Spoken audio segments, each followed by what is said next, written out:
So good morning. No. Aging up, sit down. Okay. So just in 2019 alone, you directed the off-Broadway hit Fiddler on the Roof in Yiddish, which won the Drama Desk Award for Best Musical Revival, the Outer Critics Circle Award for Best Musical Revival, the New York Drama Critics Circle Award Special Citation. You also released your 5th book of photography, The Flower Whisperer, and you turned 87. And 2019 isn't over yet. So you're at a point in your life, Joel, when you can choose to do whatever you want creatively. What does a project need to have for you to decide, yeah, I'm going to spend time doing this. I want to be involved in this? I never know. I mean, it's usually comes to me in dreams, and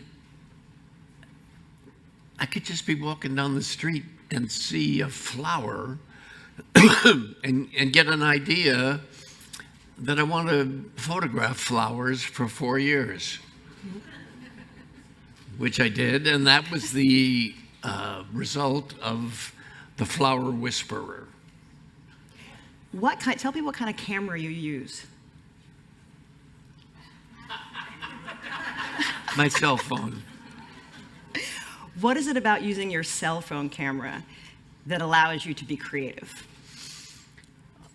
Well, first of all, it's always with me, so if anything catches my eye or makes me think about something, it's at the ready. Mm-hmm. And then I go home and I futz with it.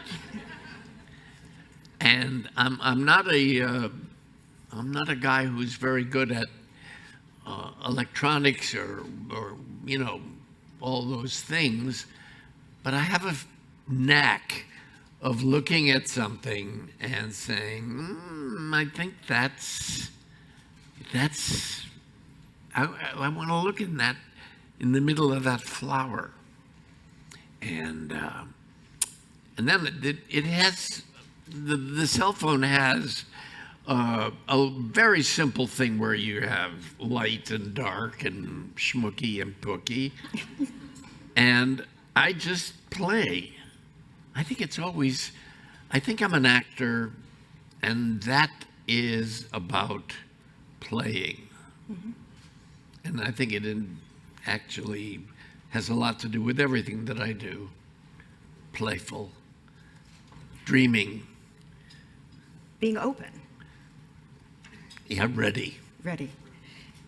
How, over the course of your career, you've done so many different things. How have you stayed creatively vibrant? How have you stayed engaged? Sometimes people get burnt out. Sometimes they want to repeat themselves. And you haven't, neither I of do those. all those things. You got burnt out? Oh, burnt out. When? Yes. And repeating myself. Oops, no, never mind. I wake up and I wonder what the day is going to surprise me with. I've always been big for surprises. And I don't seem to ever know.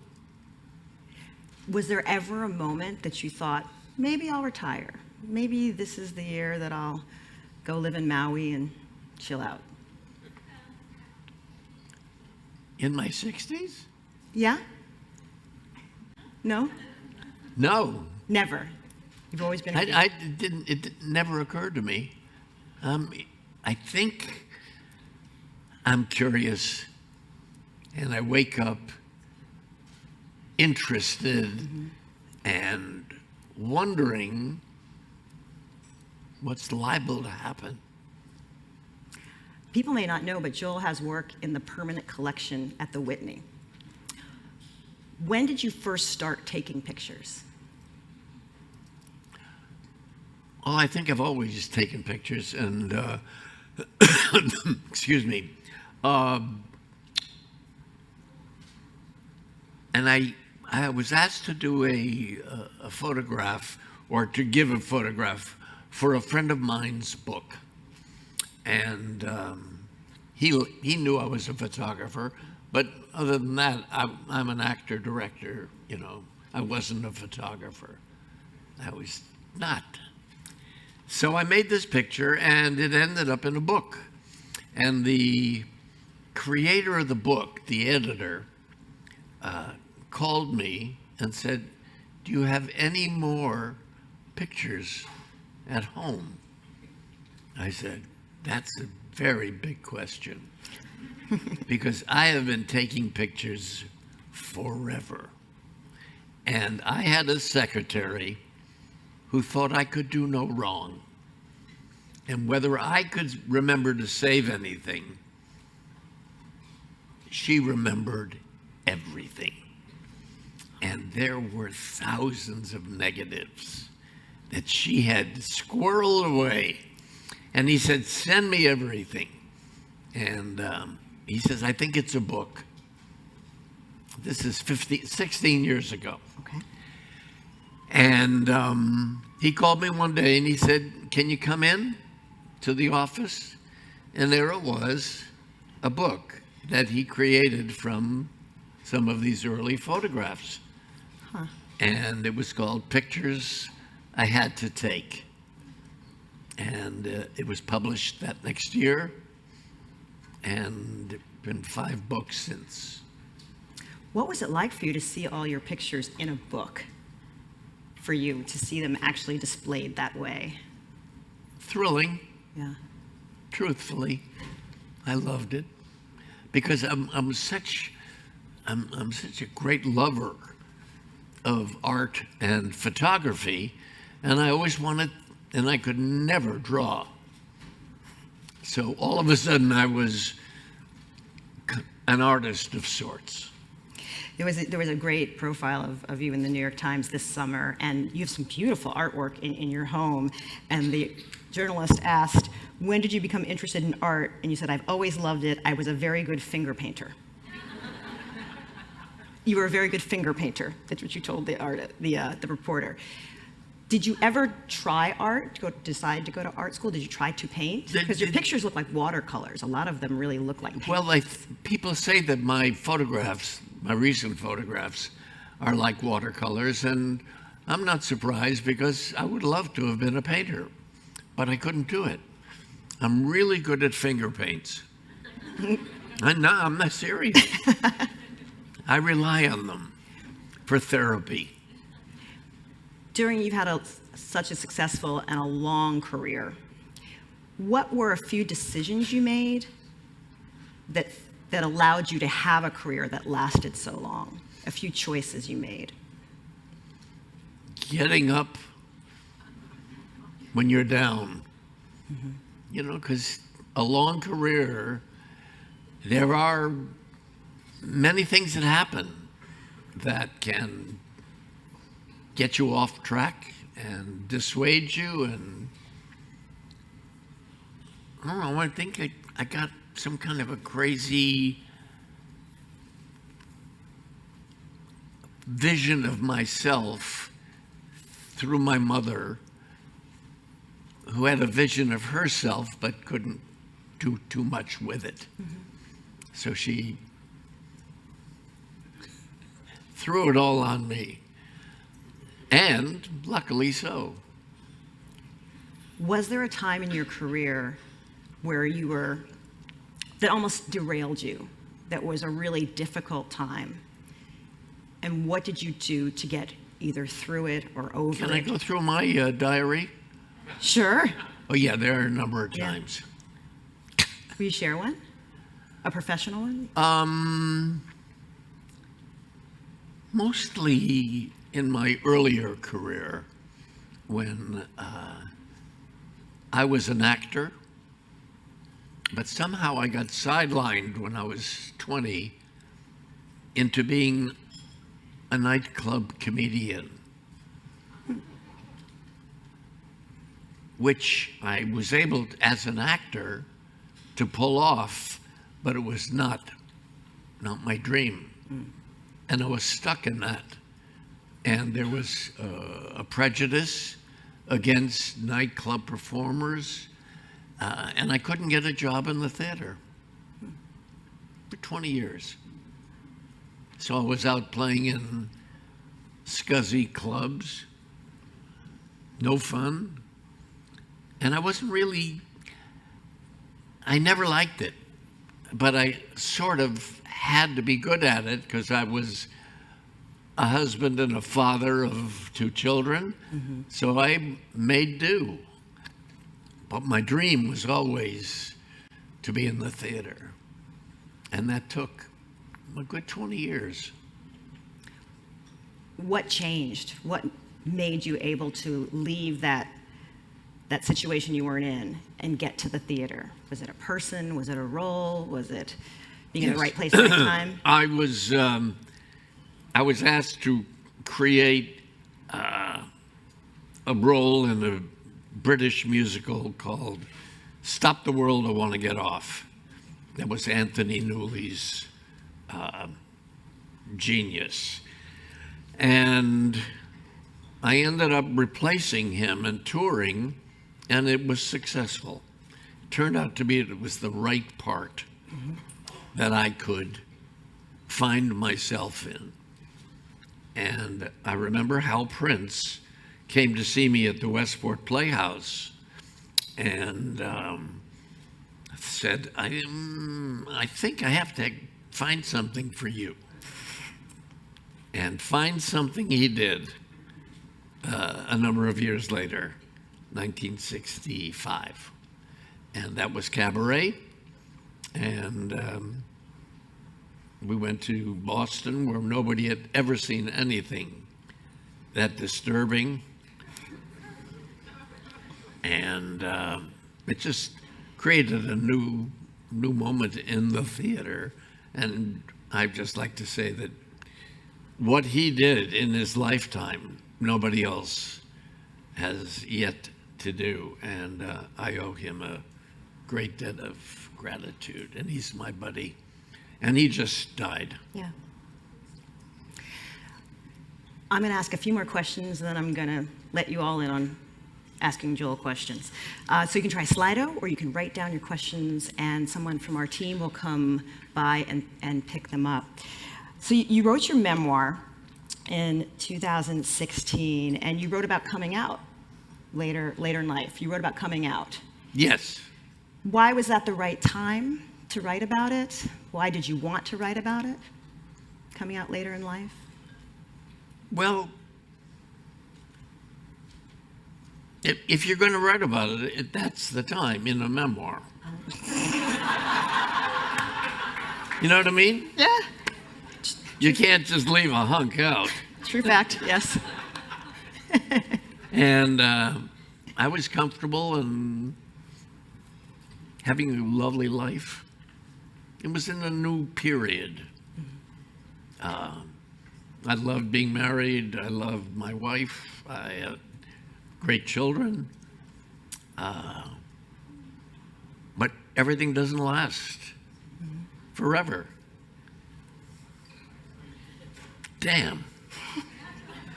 However, it opens up a whole other kind of openness to other things and creativity.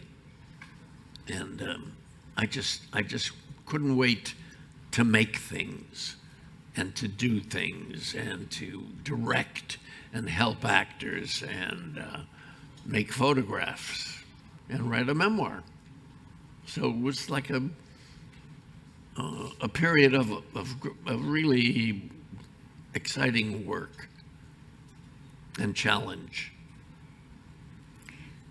Fiddler on the Roof in Yiddish was this sleeper hit, and then just a big hit, became a huge hit in the past year.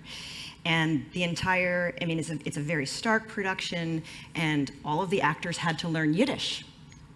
How did you go about teaching an entire troupe of actors Yiddish and Fiddler on the Roof in Yiddish and make it work? There was no reason in the world Fiddler on the Roof in Yiddish should have worked. There were maybe 4 Yiddish speakers out of 28. Wow. And then we had coaches, and I would say half of the young, gifted cast was under 30 and learning to speak Yiddish in 4 weeks. And the thing that was the surprise was that Yiddish, instead of being something people were frightened of or worried about or ashamed of, all of a sudden became something beautiful and something to be proud of in a time when things were very dangerous in the world. My father loved Yiddish. He was a great comedian, and my mother didn't want to have anything to do with it. She was modern. I don't speak Yiddish. But he was a great Yiddish comedian, and he loved it, and he played klezmer, clarinet, and I remembered how much he believed in it as part of who he was. Never left that, and never took any guff from anybody about it. So I had no knowledge of the language, and the head of the Volksbühne, who produced it, called and said, we're doing Fiddler on the Roof in Yiddish. It's never been done in 50 years. Would you like to play Tevye or direct it? And I said, I don't speak Yiddish. I'll call you in the morning. So I thought about it, and I dreamt, and I said, I want to direct it. I don't know how, but I know I have to. And that's the story. Why do you think it has resonated with people so much in 2019? Immigration. Mm-hmm. I think the antisemitism has, in many ways, run its course as something you can just say is. It's somehow come into everybody's life, all over the world. And we have people from any number of other countries who come in. We have, super titles, and they say they start watching the super titles, and then because Fiddler belongs to everybody, they just know what it is. And it's about everybody who's ever been thrown out, everybody who's been treated badly because of who they were. They all felt a part of it, because we are. My Slido question here says, Fiddler in Yiddish was brilliant. What do you want to do next? That's from Nancy. Hi, Nancy. Well, I have to go to Australia, where we're going to do it. And it's going to tour the United States. And so I have to watch that and make sure that it stays the quality that it is. But there are a couple of other plays that I have in my mind. And I'm still taking photographs like crazy. What role did playing, quote, scuzzy clubs in early years play in developing your role as MC in cabaret? Playing scuzzy clubs made me hate scuzzy clubs. And the life of a comedian was not for me. I was taught to be an actor. And somehow life just turned it upside down and sent me on another journey. But this journey was to provide me with the experience to know how to be a scummy, disgusting Nazi who's maybe Jewish. We don't know. We don't know. Before I let you go, we're out of time, but I do want to ask this. For someone who is watching this online or in this room or might hear about this later, who's in the third act in their life and not as excited about it as you are, what would you want them to think about as they get older? How to stay excited and engaged in their life, in their creative process? I don't know about the how. What's the why? I think with all the wonderful things that my dad gave me, my mother also gave me this wonderment of tomorrow and what is possible. She was very innocent in that way, but it was a quality that, with my father's respectability and solid thinking, it made me a crazy person too.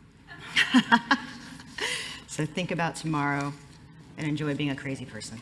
That's your advice. Everyone, Joe Gray.